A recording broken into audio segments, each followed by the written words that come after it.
আমাদের আমার বাবা বিদেশ যায় না, বাংলাদেশ আছে। আমার বাবা বলছে যে হসপিটাল করবে, সে হসপিটালের কাজ ধরার কথা, ফ্রি মেডিকেল কলেজ করবে বরিশালে, সেখানে আগুন ইটের প্রত্যেকটা পাথর মনে হলো আমার বাবার রক্তে মারছে, এরকম মনে হয়েছে। মাই টিভির গেটটা খুলে যেই আসতো আমার কাছে, দেখা হইতো আমার সাথে, খালি হাতে বিদায় দিতাম।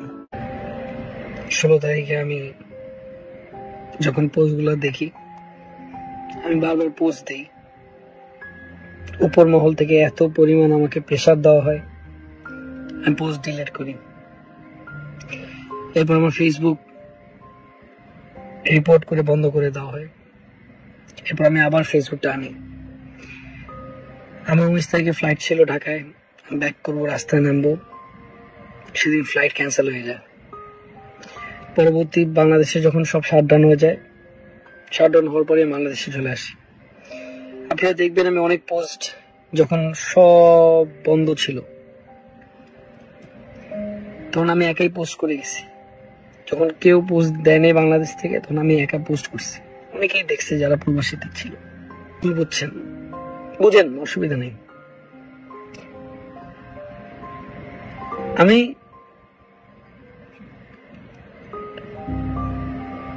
আমার দোষ থাকলে শাস্তি আমি পাবো। আমি যতবার দেখছেন আমার ইনস্টাগ্রাম পোস্টে, যদি কেউ দেখেন, দেখবেন আমি একটা ছবি ছাড়ছি যে আমার মাথায় পিস্তল ঠেকানো, আমার মুখ আটকায় রাখানো, আমার এই ডিপার্টমেন্টে যে আমার কৈফত দিতে হয়, আমি কেন এই লাল ছবি দিছি, আমার অমুক রেজিয়া বলতে হয়, অমুক রেজিয়া বলতে হয়, তমুক রেজিয়া বলতে হয়, এক একজনকে এক এক কৈফত দিতে হয়। কিছু এলেই থ্রেট, টেলিভিশন বন্ধ করে দিবে, টেলিভিশন বন্ধ করে দিবে। কিন্তু আমার টেলিভিশন আমাকে কথা বলতে দেয়নি, কিন্তু আমার টেলিভিশন ঠিকই কথা বলছে। আপনারা যে কোনো ধরনের প্রুফ যদি চান দিতে পারবো। আমি আজকে কেনই কথা বলছি, আমার কিছুক্ষণ দেন, এরপর আর হয়তো আমি আর কোনোদিন কথা বলবো। আপনারা দেখবেন সব স্টুডেন্টদের যেটা অরিজিনাল সব নিউজ ছাড়ছে। আমার বাবার নির্দেশনায় বলছে স্টুডেন্টদের রাইটে সব ছাড়ো, দরকার টেলিভিশন বন্ধ। 9 দফা দাবিতে কেন্দ্র আমাকে কথা বলতে দেয়নি, কারণ তারা মনে করতো যে আমি যদি কথা বলি তাহলে 2,000, 5,000, 40,000 মানুষ আরো ইনফ্লুয়েন্সড হবে। আমাকে এরকম বোঝানো হয়েছে যে তুমি যদি কথা বলো অনেক মানুষ মারা যেতে পারে। চারদিকে মেন্টাল প্রেসারে ছিল, দেশে আসতে দিবে না। তাও আসছি, আসার পর বারবার আমি আপনাদেরকে ইশারা ইঙ্গিত দিয়ে বুঝাইছি যে দেখেন, একটা মানুষ যখন একটা স্ট্যাটাস দেয়, সে ডিলিট করে কখন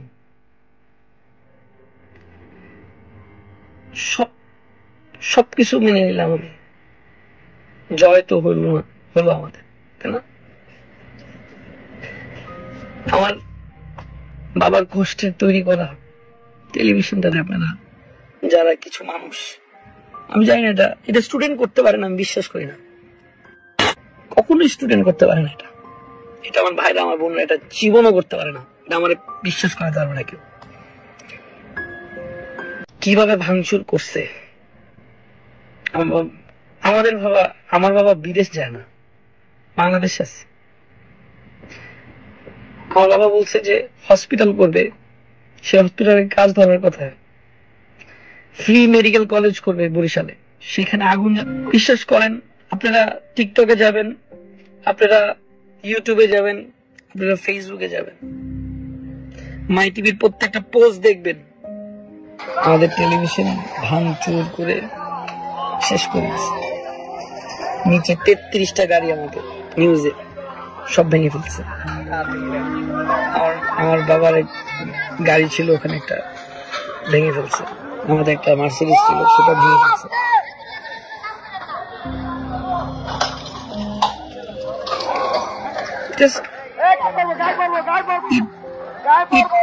মারছে আমার বাবার এক একটা বুকে লাগছে, রক্তে লাগছে। সবাই তো দেশ পলাইছে, আমি দেশে, আমার ফ্যামিলি দেশে। আমাদের হাজার হাজার কোটি টাকা নাই যে আমরা দেশের বাইরে বাড়ি গাড়ি করে রেখে দিছি, কিচ্ছু করিনি। সব দেশে করছি। যে গেট খুলে আমি এত হাজার হাজার মানুষের ট্রিটমেন্ট করছি, এত হাজার হাজার মানুষের কোনোদিন বিকাশ নাম্বারে বলি নাই যে আপনি আমার টাকা পাঠান। আমি বন্যায় আছি, বিকাশ নাম্বার দিচ্ছি, টাকা পাঠান, এই কথা কোনোদিন আমি বলি নাই, কোনো জায়গায় না, কোনো জায়গায় না। আজকে আমার মাই টিভি ভাঙচুর করে, এডিট প্যানেল, নিউজ ডিপার্টমেন্ট নিচে ভাঙচুর, গালাগালি, দালাল সরকারের।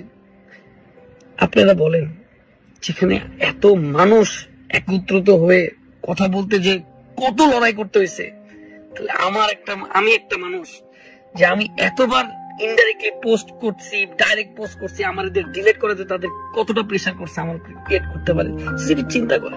আমি গা ডাকতে আসি নাই, আমি গা ডাকতেও আসি না। আপনারা অনেকেই বলতে পারেন যে তৌহিদ আফ্রিদি বাঁচার জন্য আসছে, আমার দরকার নাই। আর আমার ফেসবুকও দরকার নেই, আমার ইউটিউবও দরকার নেই।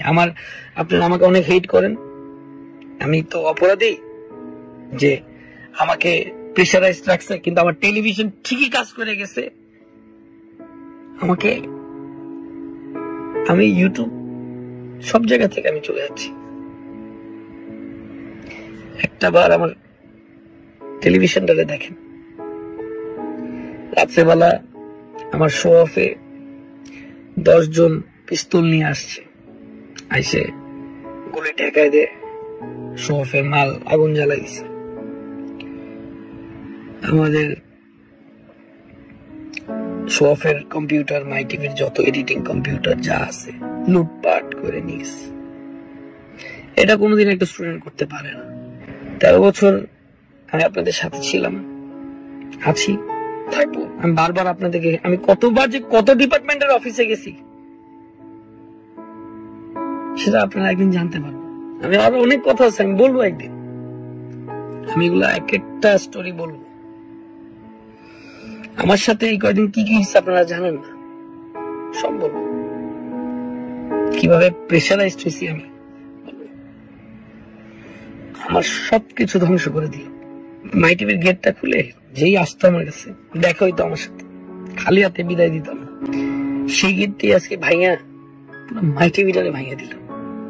আমি তৌহিদ আফ্রিদি আজকে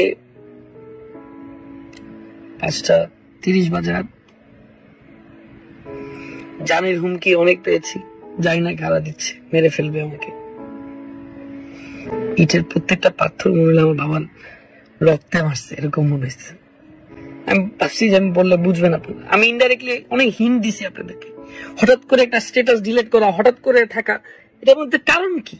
এটাকে আমি স্ট্যাটাস দিলাম, আমি ডিলিট করলাম, আমি দিছি, অফকোর্স কেউ ডিলিট করাইছে, আমি তো করি নাই, করানো হয়েছে বাধ্যতামূলক। কিন্তু আজকে আমার ভাই এবং বোনদেরকে বলবো, আমার এই 13 বছরে অনেক ভুল করেছি, অনেক দুষ্টুমি করেছি। আমি আর কখনো ইউটিউবিং, ফেসবুকিং বা টিকটকে আমি থাকবো